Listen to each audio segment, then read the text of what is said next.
So, welcome. I am absolutely delighted to be joined today by Dr. Amy Johnson.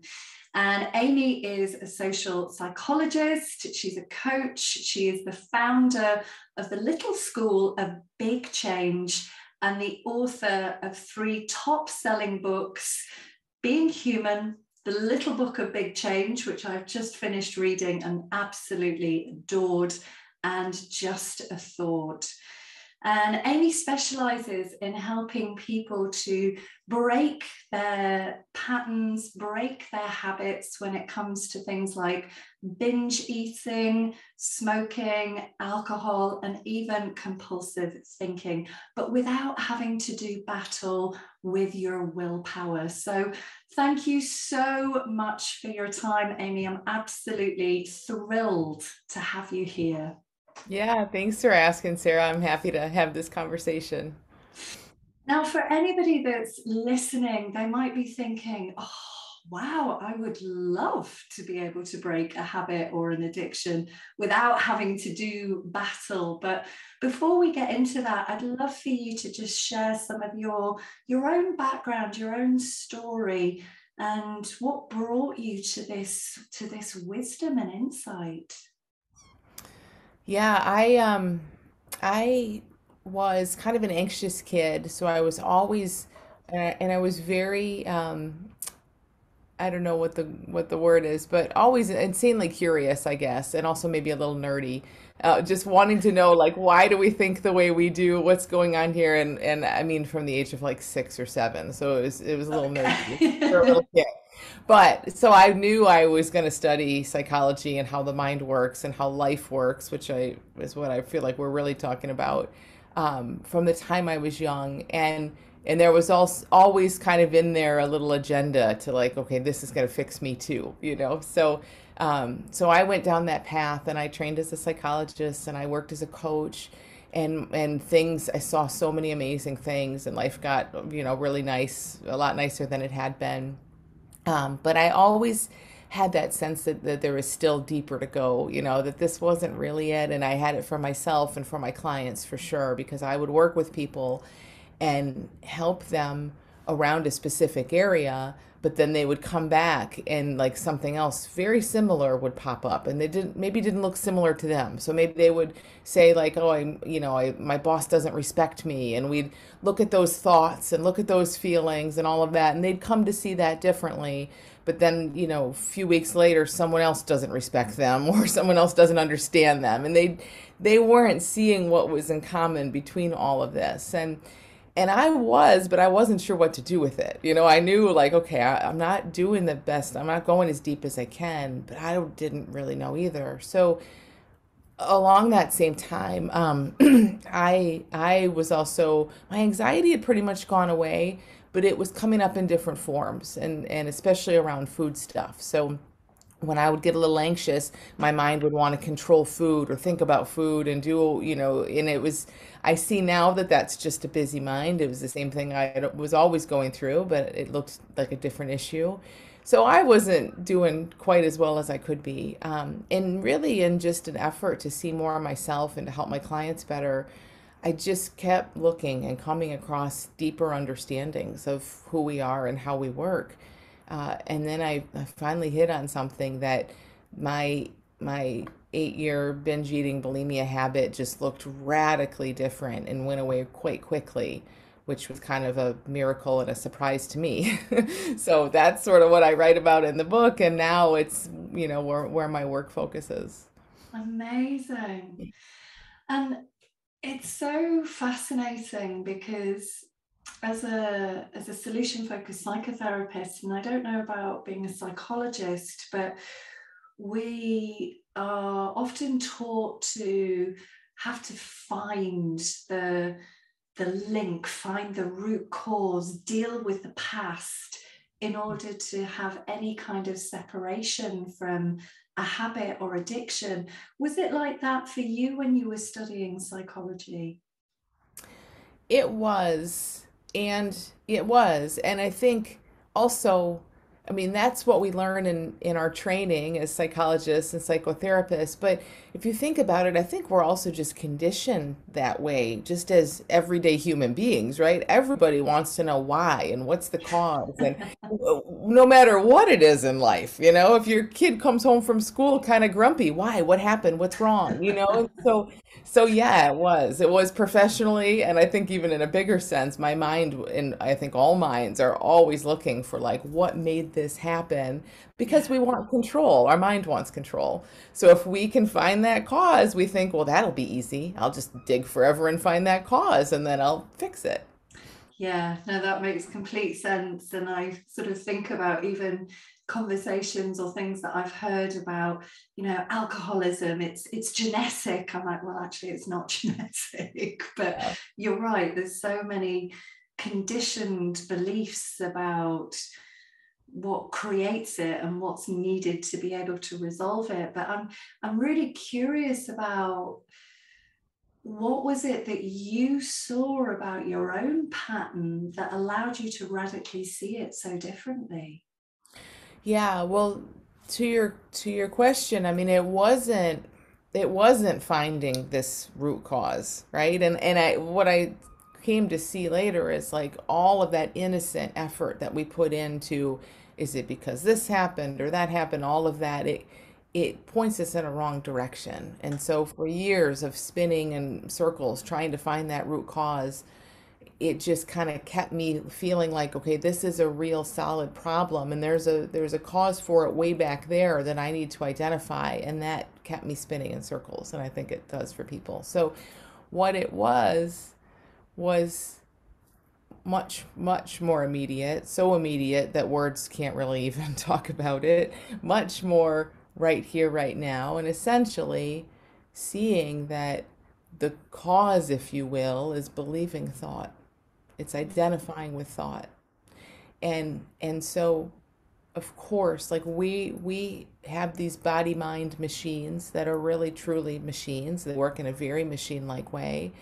And when we don't feel well, for example, and then we reach for some food or for some drink, or we grab our phone or whatever it is, it's all the same, all the same. Yeah. We go home and we binge watch TV for several hours, it's all the same. Whatever we do, if we start to feel better, our machine, it's just a machine brain, says, "Oh, that did it." Mm. That did it. And it remembers that, right? And so all the time, our machine brain starts talking about that thing that it thinks made us feel better. And it's kind of that simple. We can talk about it a lot more, but that's the cause. If there's a cause, there's just a simple kind of conditioning happening. And so that's amazing, because now it's not about me and my childhood and my past and all of this stuff.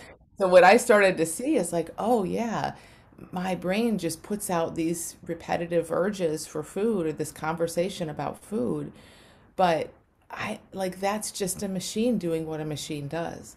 And as soon as a lot of the meaning was stripped out of that, like why is it doing this? What's wrong with me? Is this an addiction? Why do I have it? All of that started to fall silent, because I saw, no, this is just simple conditioning. It's just Mm. mechanical conditioning. And as we see that and we get a little more comfortable with that, it just doesn't, everything starts to unravel. It doesn't make sense to act on it in the same way, and a lot of things start to change. Yeah. So it's almost that sense of we're looking for a feeling when we're not in balance with ourselves, when we're not maybe connected to ourselves. And as you say, we experience that urge, that impulse, and it's just that little person that sits in your head, or your lizard brain, as I heard you describe it in the book, that's saying, hey, Sara or Amy, if you go and finish off the pie in the fridge, or you go and have a cigarette, or have another glass of wine. I know for me, it's that that conversation that you talked about in your book. For me, it's the fuck it factor. It's like, oh fuck it, I'll have another glass of wine, or fuck Yeah. it, I'll have another slice of pizza, or whatever. And we can almost talk ourselves into acting on our impulse, can't we? Yeah. Yeah, we can for sure. And that's where that's where willpower comes in a lot. Is we those impulses are there because there's just a machine that's just, it's not like we actually want the pizza.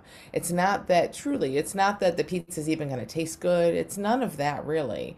It's that there's a machine there saying more, more, more, which it always does. It always does, right? I mean, you cuddle with your kids and have this nice warm feeling, and the machine says, "Oh, I hope that happens again," and I can't believe how old they're getting. That might not happen, so like our machine, it's always just wanting more, more, more.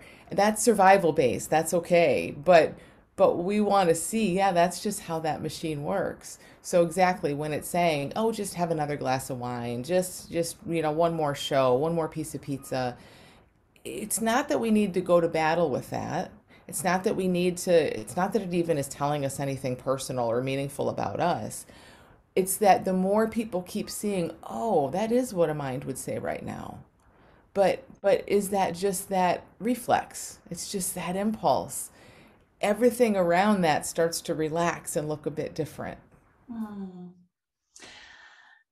And out of curiosity, when somebody's acted on that initial, they fed the machine like the first time round. I know something that I talk to clients about is, once you've had the cigarette or once you've had the glass of wine or the piece of cake or checked Facebook or whatever the compulsion is, if it was really about that, then you wouldn't need another one. But half an hour later, you might be lighting up another cigarette, or you might be pouring another glass of wine, or checking Instagram or something. And I often find that's where people go, oh yeah, that's a good point. If that's what I was really looking for, why am I not satiated? Why am I not full from that? And they start to recognize that it is that lizard brain, that feeling, that feeling that they seem to be chasing. And I'm curious about your take on that feeling. If people, what it is maybe that you teach people or that you do with people that helps them to create a feeling for themselves that doesn't rely on these external things giving them that feeling. Does that make sense? It does, and that's such a great point for people to see that you're right. It just, the logic doesn't add up, and that it's a good way to see that that is a mind that just, you give it a little bit and it's always going to want more. And it's not about the thing that we're getting, it really isn't. So I guess here's how I'll see if I can describe this in a really simple way. It looks like we want comfort or relief or peace, and it's out there in something. Now, even as I say that, you might be listening and think like, well, I know that peace isn't really in, another piece of pizza or another glass of wine. Oh, so we know that intellectually, but let's just play this out. Like in the moment, it does look like I don't like this feeling. And if I add something, I'm going to feel calmer. So it totally looks like that, and it looks like the thing matters, like you want your wine or your cigarette or whatever your thing in the moment that your mind is yelling about is. And as long as it looks like that, I think it's just going to be hard because we're going to be left with our only tool to sort of fight that is willpower. We're going to Mm. have to say, "Oh, I really want that, but I'm just going to sit here in this horrible feeling and I'm going to feel it for a while. And yeah, sure, it'll pass, whatever." But it's hard. It's hard and we're suffering. So what we can do is kind of completely flip that on its head and to make this much easier. And part of what we're seeing when we flip it on its head is that thing out there doesn't give us anything. Mm. Literally, and this is hard to see sometimes. We'll just, hold it as a what if it doesn't really click. But like, even like that glass of wine or that thing we're addicted to, even that cigarette, when you're addicted to cigarettes, there's a feeling that comes, yes. But all that feeling is coming from is the fact that our mind is saying to us, when you have that, you'll feel better. Mm. So even with like alcohol, we can take alcohol as a good example because yes, like chemically things happen, biologically things happen. Yeah. But they've done many, many studies that even the biological chemical effects of alcohol, yeah, your mind will start getting a little agitated as the alcohol leaves your system. And Mm. that agitation says, give me more. I don't like this feeling. And so we give it more and it calms that agitation a little bit. But that physical effect, like the actual just physical effect of that, very, very minor and very easy to live through. It's the mental effect that gets us. It's our all the meaning and the interpretation and the I don't feel okay unless I have my wine. That story that a brain has come up with to make sense of this physical stuff we're feeling. Yeah. So when we start to see through that story and people really open to the idea that the stuff we're grabbing and doing and all of that isn't actually doing anything for us, it's kind of just keeping this cycle going, then that's when a lot of insight happens. That's when it's like, oh, okay, so if this isn't making me peaceful, what is? Yeah. That, which is a huge question, right? And so that's where we start to see, okay, well, what if peace is our nature? Nothing makes us peaceful. It's impossible. It's silly to say that because totally feels like stuff makes us peaceful. But when we flip this paradigm around, peace is our nature. Quiet is our nature. Happiness is our nature. Sure, a lot of the time we don't feel that, but that's okay. All that is energy moving through. It's a busy mind, it's thought moving through. And all we have to do is nothing, and all of that will settle and we come back to our natural state. So we all have been conditioned into a backwards paradigm where it looks like peace is not my natural state. I need to go find things to make it happen. Mm. When we flip the paradigm and we say, no, peace is here all the time, we're just pointed away from it because we're identified with thought, then it kind of starts to come together and it's like, oh, okay, so willpower doesn't make sense and fighting and doing more doesn't make sense. Seeing this insightfully and starting to settle, like let things settle, is what gets us to where we want to be. Yeah. And I love the way that you describe that feeling of agitation, which is that sort of come on, it's almost like, yeah, there is that lizard brain that's going, come on, Amy, you don't want to Yeah. feel agitated. So we, unless we do battle, as you say, from that willpower, which is always interesting because that's an oxymoron, that there's no power in will, that we just find ourselves just giving into that urge and the story, the belief. I've got a friend who she does make me smile because she's not a smoker, but she's an on-off smoker, and she's like, I'm doing it because of my rebellious streak. I'm like, yeah, you're 46, you're grown up, you're allowed to buy cigarettes. I'm not sure how rebellious that is. Right. But those stories that we also create, which it's almost like that lizard brain is using those stories to keep the machine getting fed, isn't it? Sorry. Yeah, totally. It's that's it. That's it 100%. And I love, like, even as you say that, the lizard brain and the machine, I think this starts to really help us see this isn't about us. And Yeah. that's huge for people. Just like your friend, like it's not about, oh, you have a rebellious streak. And, a mind will always tell a story that has us as the main character that just tries to make things make sense. Because that's our mind's job, is to interpret everything that's felt, spin it into a story that makes some sort of sense. But that doesn't mean the story's true. Yeah. So when we strip that away a bit, yeah, it's like it's so mechanical. It's so conditioned. And that's such good news because it to how we started this conversation, it means, oh my gosh, we don't have to dig into our past and look at what happened and why and all of that. We get to just keep it right here as at, oh, I'm feeling something. And this feeling is just a feeling. Yeah. And even though we don't have to dig into the past, do you find that it's helpful to understand why maybe somebody started to do something in the first place? because I guess I'm curious about what some people, for example, can have a glass of wine after work, which I'm sure is very common. I know certainly in the pandemic, people were drinking way, way, way more than the recommended daily allowance, and being quite open about that. But what it is that allows somebody to just stop doing something because it's not serving them anymore.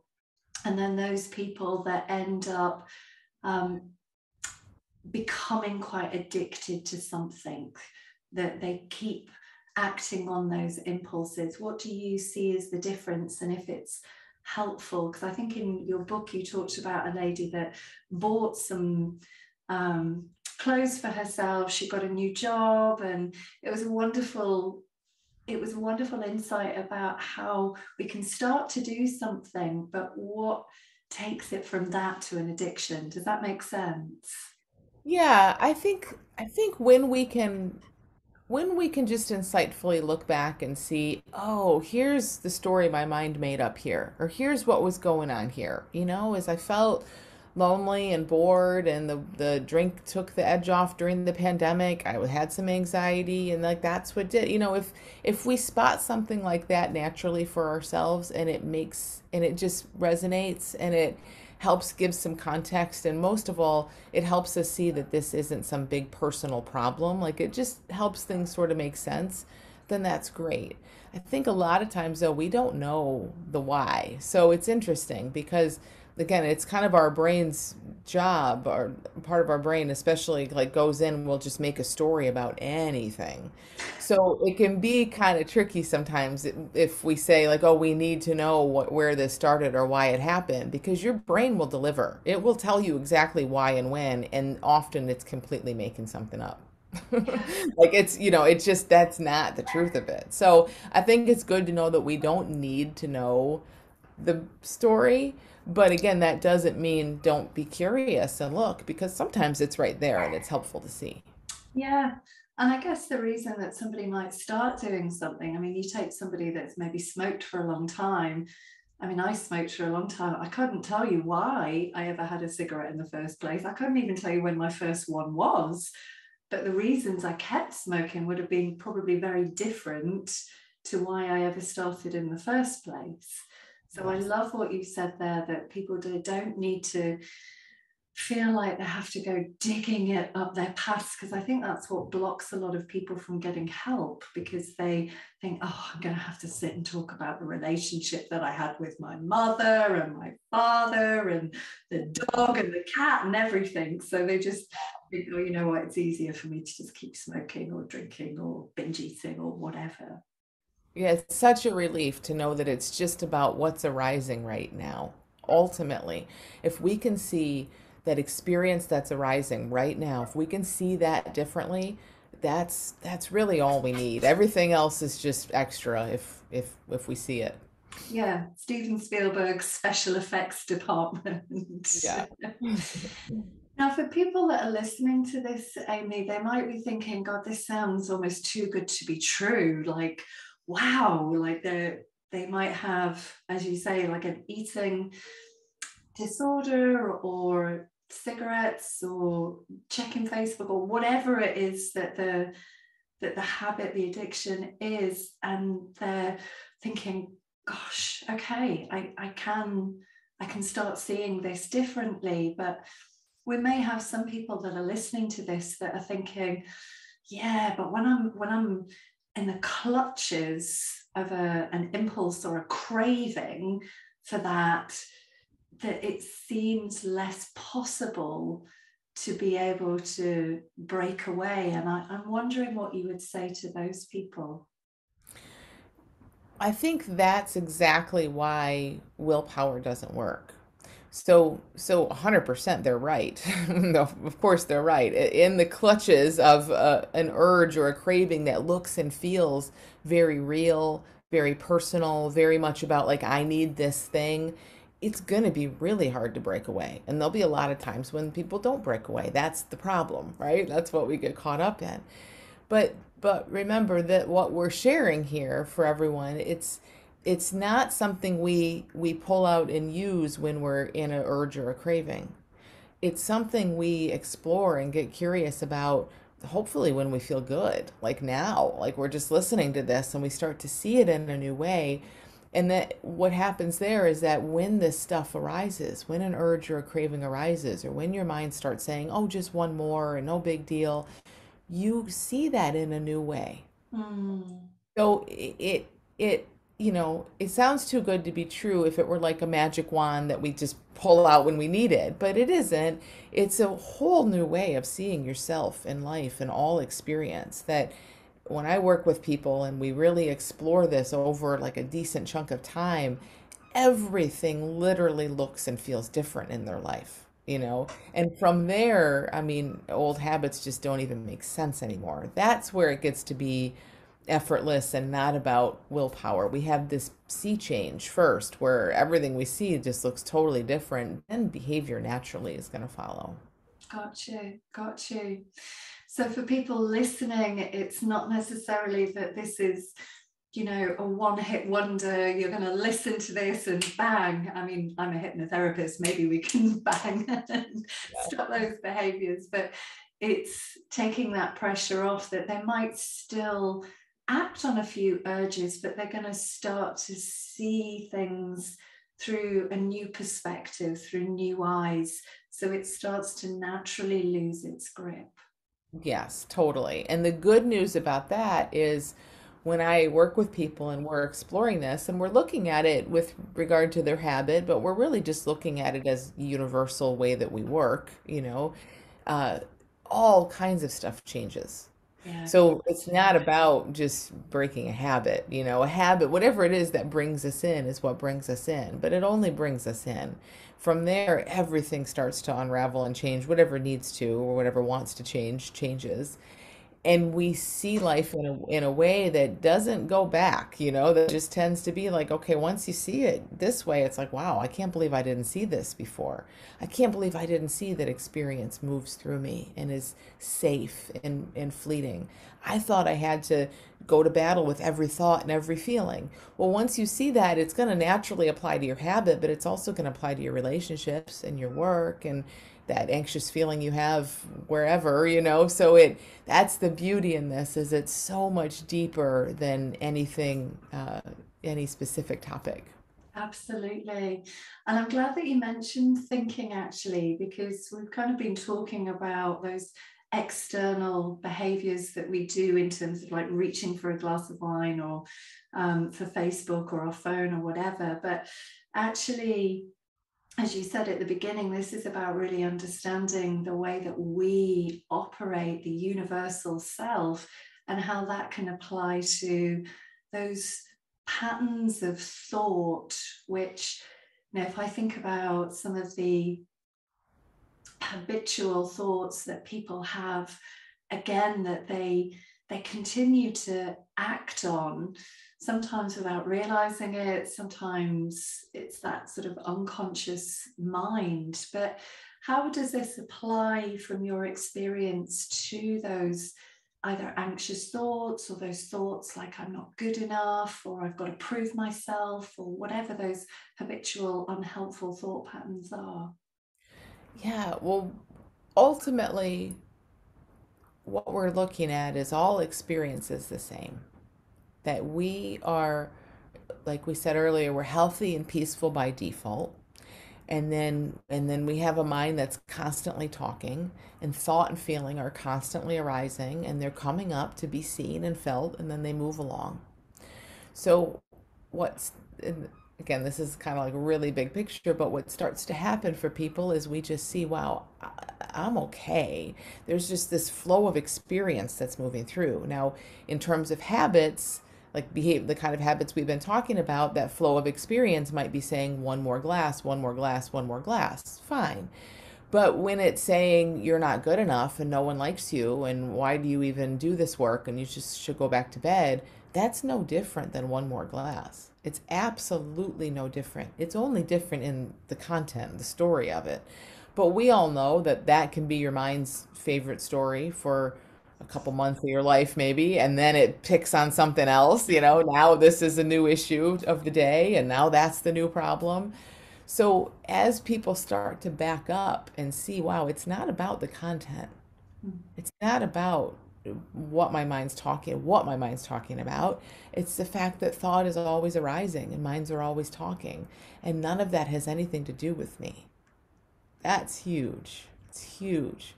So that's again like everything that just, everything starts to kind of look a little bit different, no matter what the story or the area of life it is. Yeah. And I love that term story because it's so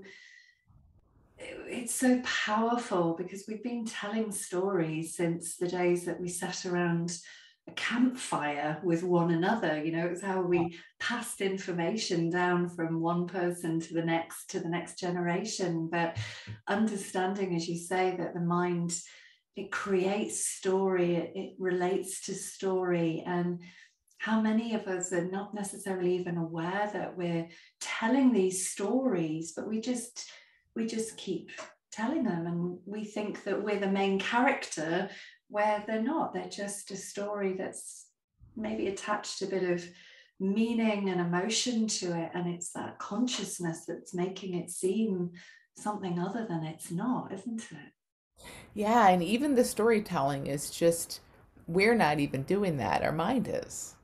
So it? even that is 100% just a mechanical, physical, mind-body process. A brain will always tell stories and try to connect things and to give us this nice, coherent experience of life, that feels safe and that it thinks it can predict things so that it can keep us alive. So when we go way back, again, everything that's happening makes absolute perfect sense and it's full of intelligence from the perspective of mind, body, machine, and just, everything that's going on.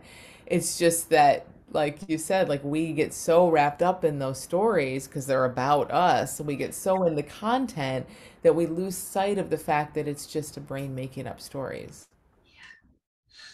And it's interesting, there's particularly around anxiety. I mean, I've probably worked with anxiety more than anything else from the last 10 years of working with people. And it's a little bit like you said at the beginning, so many people have got this story that I'm just an anxious person, or I'm just a natural born worrier, or it's just part of my personality. And again, when you help them to see that that's not true, it's just a story, they start to, well, initially my experience is they're kind of sort of almost examining this, going, or the mind's going, I'm not sure I want to let go of this story. This story's kind of, it's had some secondary gains or advantages to it. But again, when you help them see that that's another story, God, we're full of stories. It's just story and thought all the way down. You peel one back and then you see, but again, like we're saying, we don't have to peel them all back and look at them individually, but you're right. It's like that's all it is. And yeah, there is some gain, even just familiarity. I mean, and again, that's not gain to us, but to our brain, it doesn't want variety. It wants to know what's coming because that's how it evolved our species. If it can know what's likely to happen in a minute, it can keep us alive and safe. And of course, today we don't have threats to our safety around every corner for the most part, but our brain doesn't know that. So it's still just like, nope, same as yesterday, please. Same as yesterday, please.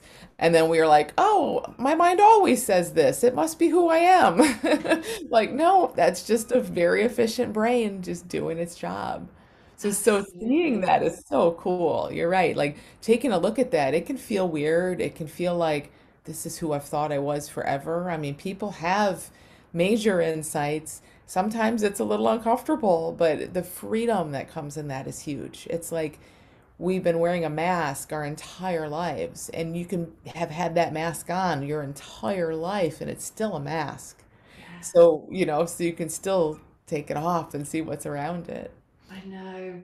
And it's so, I know as a therapist, even thinking about when I very first trained and looking at belief patterns and limiting beliefs, whether they were limiting beliefs around, I need to be seen to be perfect. I mean, that was a big mask that I used to wear.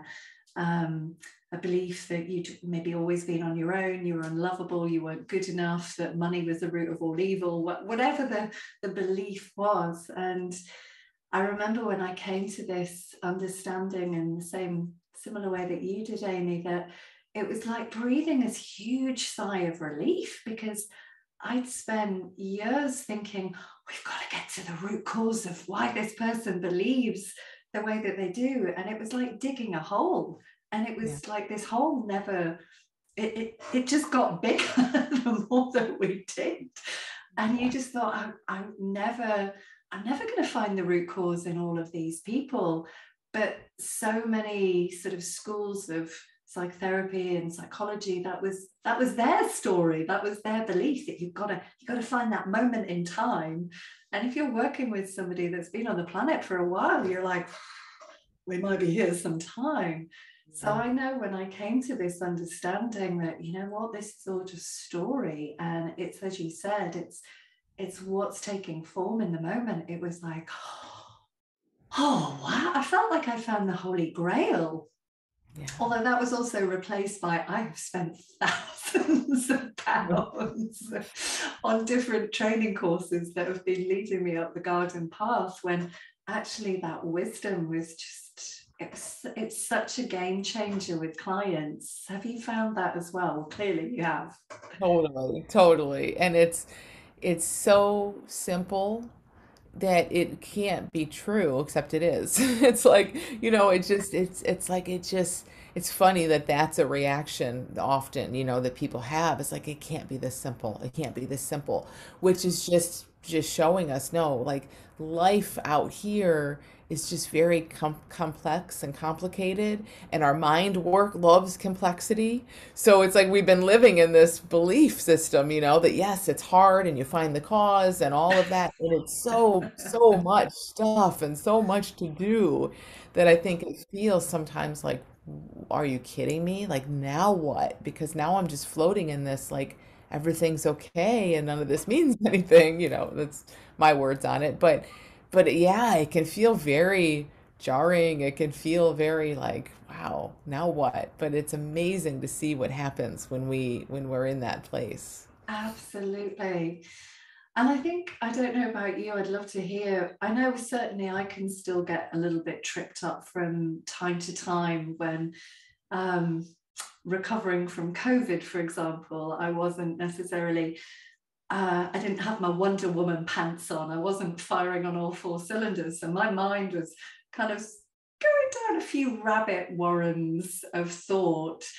And when you're a bit tired, it's easy to go into those default settings and not necessarily see what's happening until you kind of go, oh, okay, I'm just doing that thing that I've spent quite a lot of time in training doing, and then the mind just self-corrects itself.